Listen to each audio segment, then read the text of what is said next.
तो आप सबको जोहार। और यहाँ पर खबर निकल कर आ रही है कि झारखंड की 11,550 पशुपालकों को यहाँ पर दुधारू पशु देगी सरकार, और ये है योजना। चलिए देख लेते हैं।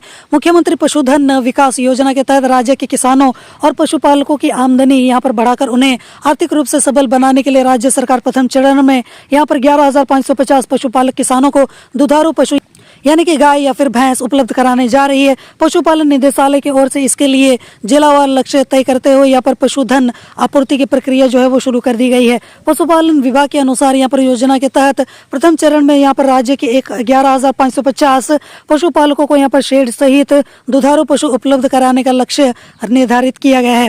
इसमें 8,700 यहाँ पर 55 किसानों को शेड सहित यहाँ पर 2 दुधारू गाय या फिर भैंस, इसके अलावा 200 किसानों को शेड सहित यहाँ पर 5 दुधारू गाय या फिर भैंस, या फिर यहाँ पर 795 किसानों को शेड समेत 10 दुधारू यहाँ पर पशु हो सकता है कि गाय आपको मिले या फिर भैंस उपलब्ध कराया जाएगा। आगे बोला जा रहा है कि साक्षर युवाओं को स्वावलंबी बनाएगी सरकार। साक्षर यहाँ पर बेरोजगार आवेदन कर सकते हैं। योजना के तहत यहाँ पर देवघर में सर्वाधिक यहाँ पर 1,215, दुमका में 1,213, साहिबगंज में 700 यहाँ पर 67 और रांची में यहाँ पर 580 पशुपालकों को प्रथम चरण में यहाँ पर दुधारू पशु उपलब्ध कराने का लक्ष्य रखा गया है। पशुपालकों को यहाँ पर पशु उपलब्ध कराने की विभाग की ओर से आपूर्तिकर्ता का चयन करने के लिए यहाँ पर विभाग ने इच्छा की अभिव्यक्ति भी यहाँ पर आमंत्रित किया है। साथ ही कहा है कि राज्य के ऐसे साक्षर बेरोजगार पशुपालक जो खुद के स्वावलंबन के लिए यहाँ पर आपूर्तिकर्ता के रूप में यहाँ पर पहचान बनाना चाहते हैं, वे भी आवेदन कर सकते हैं। आगे बोला जा रहा है कि यहाँ पर लाभुकों का झारखंड का निवासी होना जरूरी है।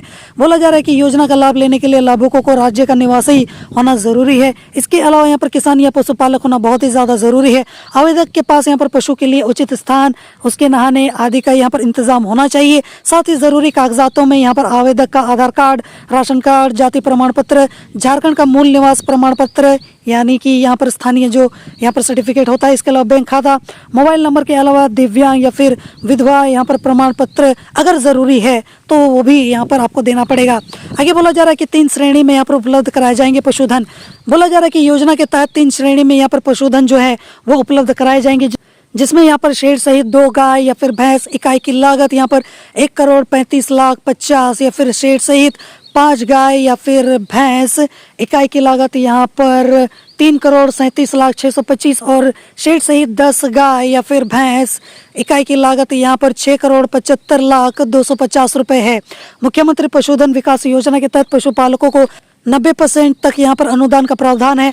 सड़क दुर्घटना में प्रभावित यहाँ पर परिवार की महिला परित्यक्त, इसके अलावा और दिव्यांग महिलाओं को 2 गाय या फिर भैंस पर 90% यहाँ पर अनुदान दिया जाएगा। इसके पूर्व तक यहाँ पर 50% अनुदान दिया जा रहा था। कामधेनु डेयरी फार्मिंग के उपयोग योजना के तहत यहाँ पर मिनी डेयरी के लिए 5 व 10 दुधारू गाय या फिर भैंस वितरण योजना में यहाँ पर अनुसूचित जनजाति और इसके अलावा अनुसूचित जाति के लाभुकों को जहाँ पूर्व में 33.33% अनुदान प्राप्त होता था, उसे बढ़ाकर अब 75% कर दिया गया है। तो इसी वजह से कोशिश करो कि जल्द से जल्द इसका फायदा उठा सको। जोहार।